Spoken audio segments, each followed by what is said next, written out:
Welcome back to Nick Lenz's Comic Corner, Classic Less Non-Classic. This episode 2595 and double number 2489. Yeah, this one's going to be a strange one because I'm reviewing a good chunk of issues for Justice League America, a couple annuals and some spin-off books, and basically a crossover from Teen Titans. First, we're starting with basically Justice League Annual number 8. Just like America Annual 8. Yeah, this was the third to last annual published for this very series. There were two more. I'll talk about it next, and I'll talk about 10 another time. This book is actually written by the guy who was writing Justice League prior to the last couple of years he wrote the book. And the guy's name is Dan Benito. Yes, for some reason, this particular annual was not put into the Wonder Woman and the Justice League America trade. Do not know why, it just wasn't there. Mostly put, this is the Legends of Dead Earth annuals. Yep. Yeah, that's what this annual is. Legends of Dead Earth. Yeah, tagline is Justice League Lives. Yeah, it's set in sort of this post-apocalyptic future. Damn it, I hate when that happens. Yeah. It says post-apocalyptic future. Come on, back up, please. Back up. Thank you. Where, like, you have Superman's hair being red. The Flash is bald.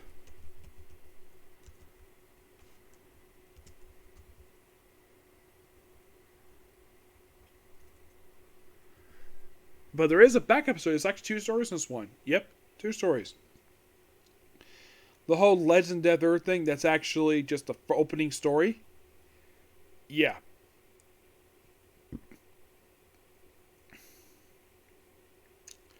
So, yeah, it's mostly put like that.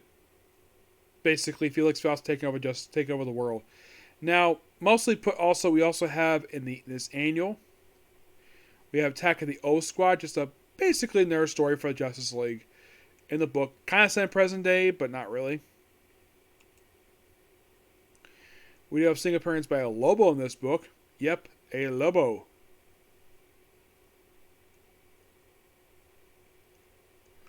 Yep, and that's pretty much this annual. Now, what about the very next one? And number 9 is part of the Year 1 stuff. No, this is not explored the Year 1 of Justice League. Nope. It does not. It's just a story for them. Where the lineup of this book is Batman, Black Canary, Blue Beetle, Booster Gold, Captain Atom, Guy Gardner, Martian Manhunter, Mr. Miracle, and Red Rocket. Where mostly puts them take on Darkseid in this annual. Yep.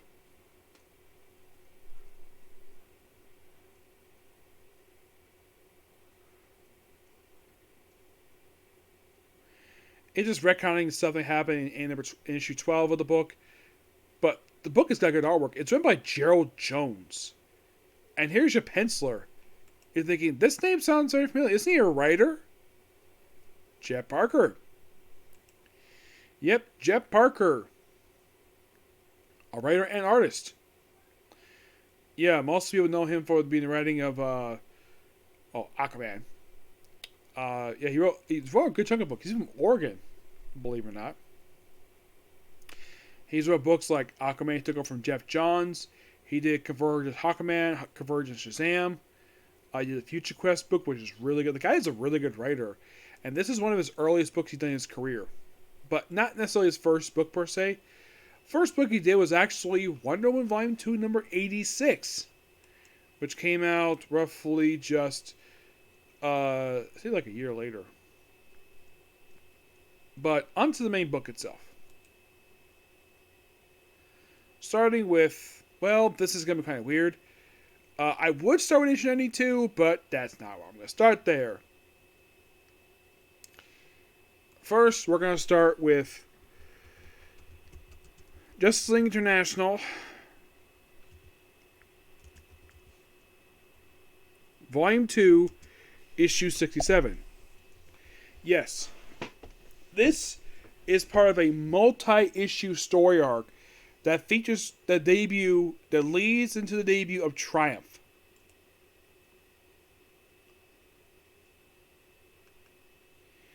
You could say like 91 was kind of the start of this thing.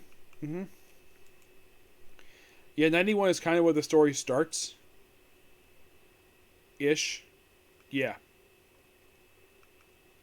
But you think, oh, let's start. No, actually, no. The start was actually in Justice League Task Force 15, which was the last issue done with Mark Waid, because with the very next issue of the book, Christopher takes over the book. Yep. So, Marshall is remembering something. So, the basically also mourning death of Ice. Despite being a Justice League Task Force book, the Task Force does not really do anything in the book at all. Yep. And the story continues in Justice League International 67. And after that, that's actually part 2 of the story. Part 3 is in Justice League America 92.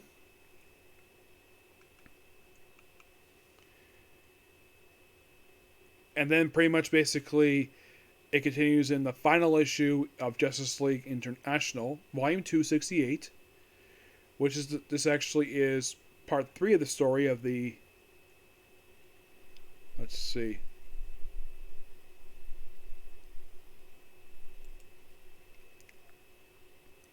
and then basically continue into like this book here, Return of the Hero, which is a minor crossover. It starts issue 16. So, yeah, it's like, okay, so we start our story in Justice League Task Force 15, and we continue into Justice League International 67, and we enter into Justice League America 92, which leads into Justice League International issue 68. Yep. Yeah, it's a part of the 0 Hour stuff, and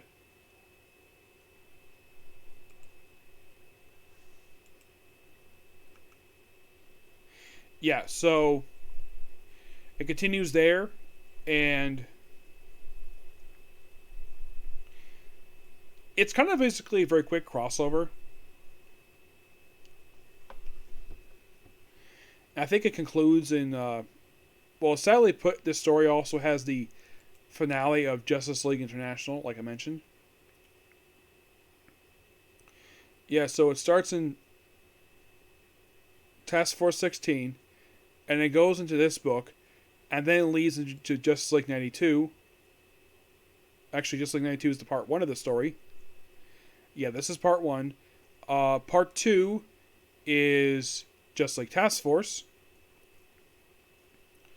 And then part 3 is, Justice League International.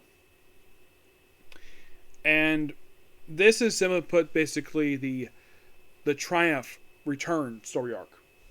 Triumph was a character they just debuted, and he is a retcon character. Yes, he is a retcon character where he was established as a founder of Justice League, despite people don't remember him, and then we lead into, issue 0 of Justice League America. What kind of established new status quo for Justice League?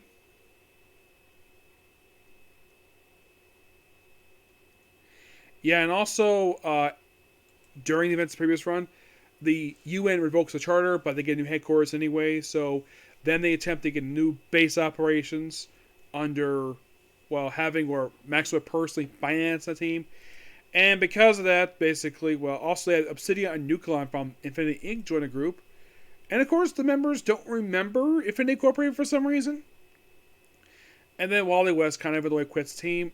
But then we have a story in here related to the daughter of Power Girl. Excuse me, the son of Power Girl. Equinox. Yeah, there's a story here. There's also someone named Scarabus in here.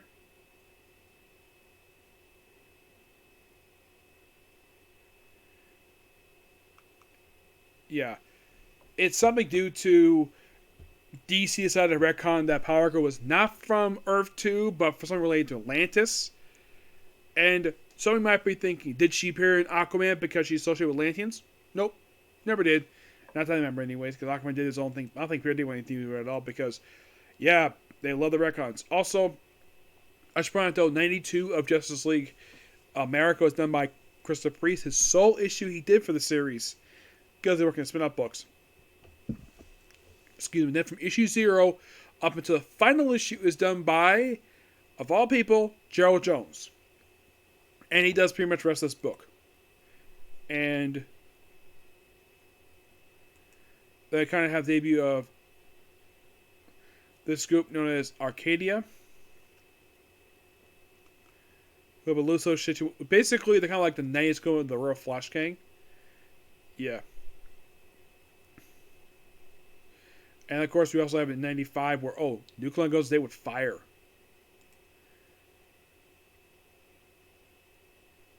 Yeah, and we have a debut character named Yaz, who gets killed off in 52. Also, Kilgore's back.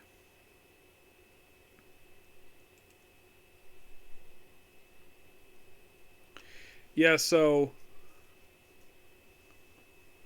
basically, toward the end of Justice League International, they basically moved their base operations to a place called the Refuge. And this is pretty much the base operations for the rest of the series because the embassy they have no access to anymore. Nope, because the UN broke the charter, because of the bullcrap, and also, in the book, Wonder Woman is not called Wonder Woman because she's called Diana. Well, there's a bullcrap in-story reason why for this. It's a storyline known as The Contest, where apparently Hippolyta got this prophecy that Wonder Woman was going to die, so we have a brand new contest to crown a new representative Themyscira to the world, and it was won by the debuting Artemis. And when Justice League first met her, they asked her, "Who are you?" And she's like, "I'm Wonder Woman." And they're like, "No, you're not. She is. So who are you?"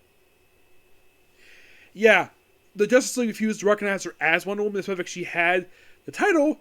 Diana basically wore this black jacket with black shorts and like a swimsuit top. She wore this for a very brief period of time. And then issue 100 happened of her book, and she went back to basically being, well, Wonder Woman. And it turns out the prophecy, basically, of her dying, was a complete lie. Yes, seriously. Yeah. They also have Extreme Justice pop up in issue 96.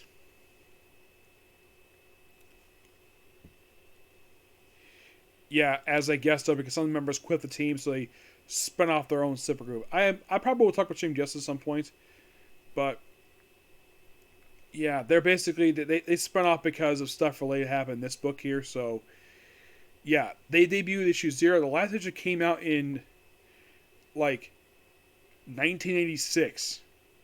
Like, July 96. Is that the same month this book came out? No, that came out a year later. So, we have, like, various different stuff going on here. Oh, I should show if the cover basically has Wonder Woman's ridiculous costume. She had to wear this damn thing. Now, I'm not sure. If I meet William S. Loebs, I'm going to ask him, like, whose bride he was to do as a Wonder Woman. Yeah. That's her right there in the corner. That's her wearing the outfit. Yeah, she wore this outfit for like a year, then she went back to her normal attire because this is kind of the last thing William S. Loebs did. And Artemis was refused, like, the team refused to accept her as a member of Justice League. So, Judgment was a new villain, and he debuted in issue 96, and he got killed off in the opening issue of JLA, probably because Grant Morrison probably didn't like him very much. He's here for 2 issues, then he pops up 111, and then JLA number 1. Yep. And we just have, like, various stuff, like basically, like, Blue Devil want to join Justice League, and of course Artemis does join the team. Very briefly. And then you have the coming of the Strange Rod. It's just some group of people they're fighting. And then 100 is something completely unexpected. Yeah, where Artemis quits the team, and of course they use the same cover for Wonder 100. And then this leads into a crossover known as Way of the Warrior. Yes, Way of the Warrior, which is a crossover between Guy Gardner Warrior, the Court Justice League America, and Hawkman. They also included the Guy Gardner annual. Oh, and was this the only annual the series published, you might ask? No, one of two. Yep, one of two he ever released. Yeah, so here's the 7 parts for this. Guy Gardner Warrior 32 was part 1. Part 2 was Justice League America 101. Part 3 was Hawkman Volume 322. Part 4 was Guy Gardner 33. Justice League America 102 was Part 5. Part 6 was Hawkman Volume 3, number 23. And the finale was in Guy Gardner 34. It's most of Justice League involved with stuff related to Guy Gardner's book, so let's do a crossover! Just cuz. Also, fun fact, it was not originally called Guy Gardner Warrior, it was simply called Guy Gardner. And this seemed very interesting. Gerald Jones was the original writer of this book. But here's the thing. He wasn't writing the book at this period of time. Nope. It was somebody else. As far as I can tell it was. Yeah, so they had someone called Boo Smith writing the book. Now, some might be thinking, when did he take out the book? With issue 0. He also did from 20 to pretty much 44, which I believe was like the final issue of the series. Yeah, he pretty much took over from Gerald Jones. So, yeah, Guy Gardner's power is under control. So basically, yeah, got across all these books. So that's what Guy Gardner. Of course, Gerald Jones does basically just look. Who does Hawkman, you might ask? Well, originally this book was done by John Ostrander, and then the book got taken over by William Messer Loebs, a good writer.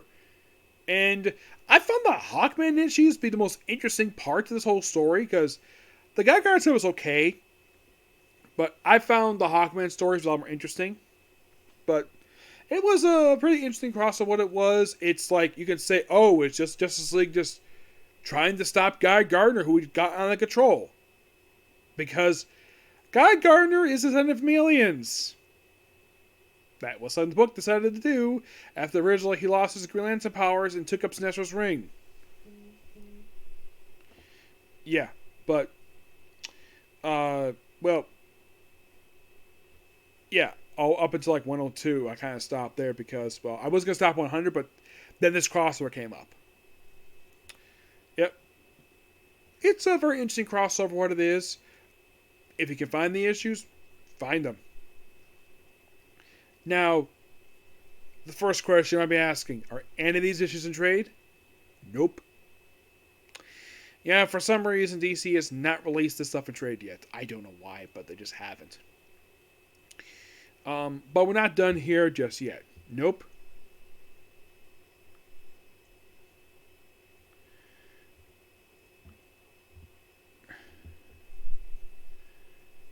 Next, moving on to Teen Titans Volume 10, Deathtrap, which has the second annual for the series, which is called Annual 2000. They call it Annual number 1, but technically the second annual. They haven't published in 08. It also has, and that's part 1, that's actually the prologue. Yes, that's the prologue. And if you're really curious though, what was part 1?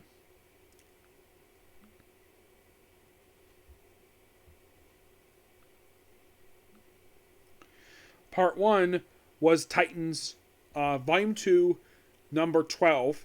Now, originally the book was written by Joe Winnick, but he left the book, and now Scott McKeever does the book. So, that's part 1. Part 2 is actually in the pages of Vigilante.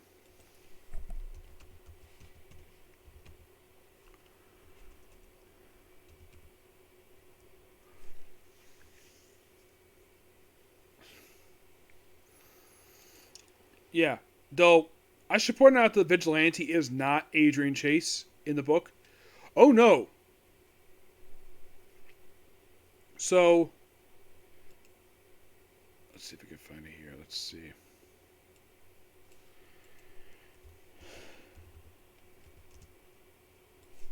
So, in the case of one of the prologues is actually Teen Titans 69. Yeah, but that's not collecting the trade here. Basically, it starts with the 2000 annual. So, issue 4 was a tie-in. I didn't read that, but I might read it later. So, part 1 is Titans 12. Part 2 was Vigilante Volume 3, number 5. Part 3 was Teen Titans Volume number 70, the only issue of Teen Titans. Part of this Titans crossover. Excuse me. Part 4, Titans Volume 2, number 13. Part 5, Vigilante Volume 3, number 6, and Teen Titans 71 is the add-on. I'll discuss 71 another time. But mostly put... Oh, by the way, Vigilante, like I mentioned, is not Adrian Chase. It's actually his brother. Yes, Dorian Chase. Yep. Yeah, Dorian Chase is the current Vigilante. He had a brief solo book as Vigilante. Not as long as his brother's book. Oh no, his brother's book was 50 issues and had 2 annuals. This book had freaking 12. Yes, 12. And 2 issues of this entire run is in trade. And like, really? Yes, really.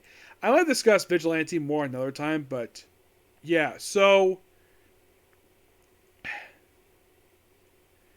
if you're curious, who created this one? Why, it's basically Marv Wolfman and Jim Ingle. Yeah, this guy first appeared in the pages of Nightwing. You're thinking, what? Nightwing?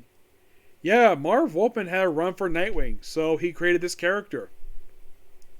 And like the other main villain is Jericho, Deathstroke's son and Rose Wilson's brother. Well, half-brother. And Sean McKeever does this entire... Now, he does the Titans and Teen Titans. Now, who does Vigilante? Is it Sean McKeever? No, it's Marv Wolfman. Yep, Marv Wolfman writes the title. Yeah, Marv Wolfman does both the first and third volume for the series. You're like, really? Yeah, really. Now, you might be curious though. How long did he do the original volume of Vigilante for? The original Vigilante, he did the first 15 issues and 19 and 20. This book, he did the whole thing. Yeah, he did the whole thing. If you're curious, did he write any issues for Volume 3? He did. He wrote 33, 50, and the annual. And that was it. That's all he did for this volume I'm talking about here.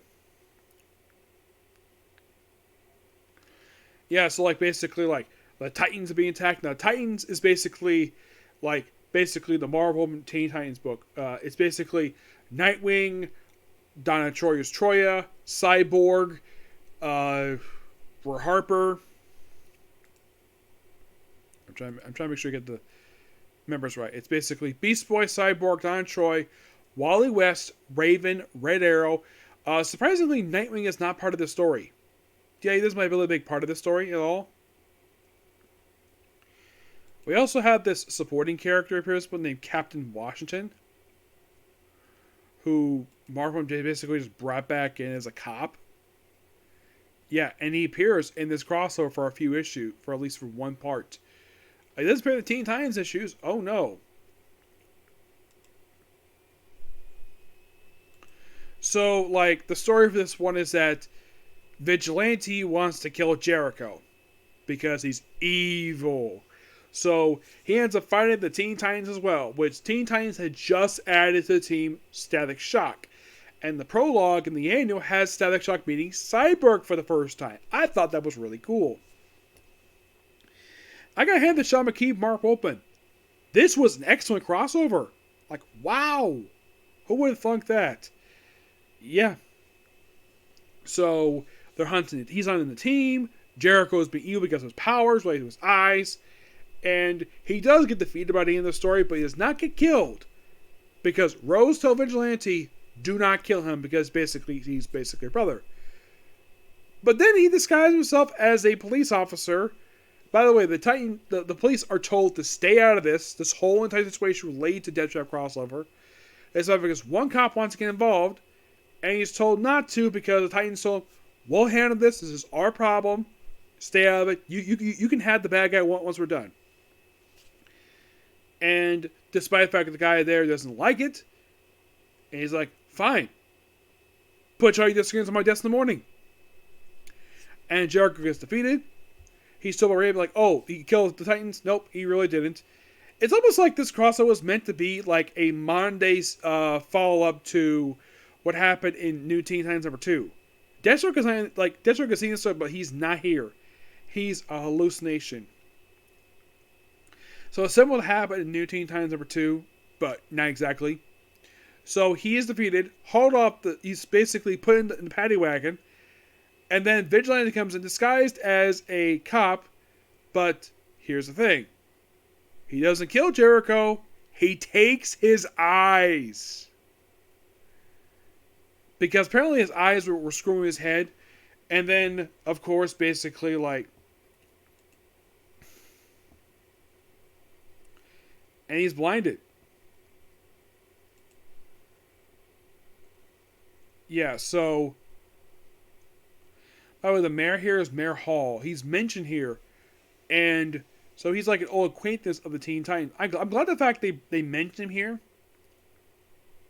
Even though the physically appearing in the book, but apparently he's the mayor of New York because we have to do stuff in New York now.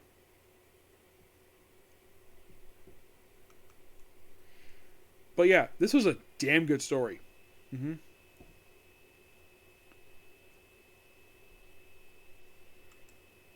And what happens in the aftermath? Well,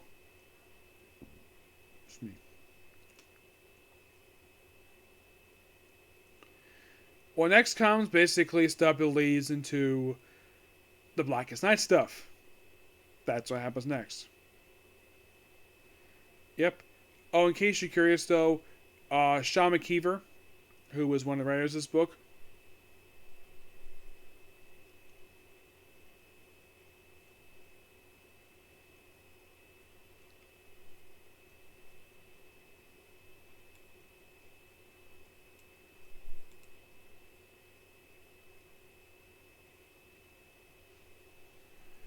let's see if we can find it here.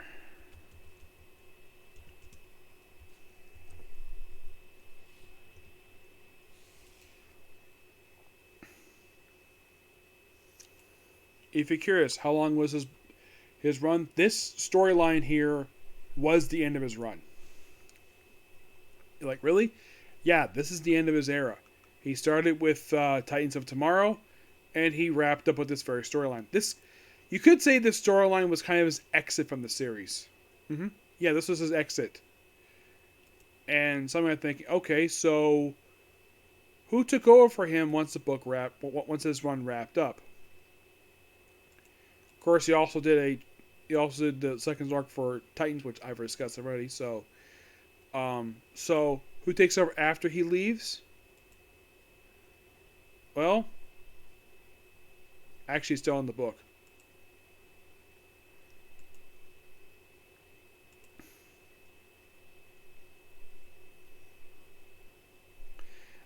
Basically, with 71, that's where he finally leaves the book, and then hands it to Brian Q. Miller. You know, the writer of the Smallville comics. Yep. And question I've been asking, how long did he stay in the book for? Very briefly. For 3 issues. Excuse me. And then he leaves.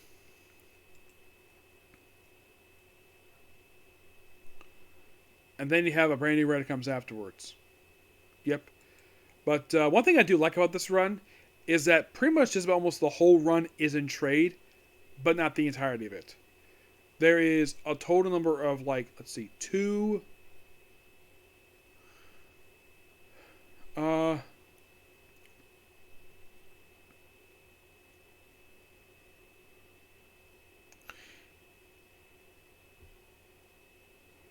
I think it's total of 4 issues. Yeah, out of this 100 issue volume, so far, the only issue not in trade are 27, 28, and 48, 49, and that's it. Do not know why these 4 issues are simply just, DC just keeps skipping them, but they do. But Deathtrap was an excellent story. I loved it. I'm gonna give this whole trade here a 9 out of 10. Okay, so that's a particular view. Next up, I have one more comic corner, and then it's on to Banish from the Hero Party. Okay, next video. Bye.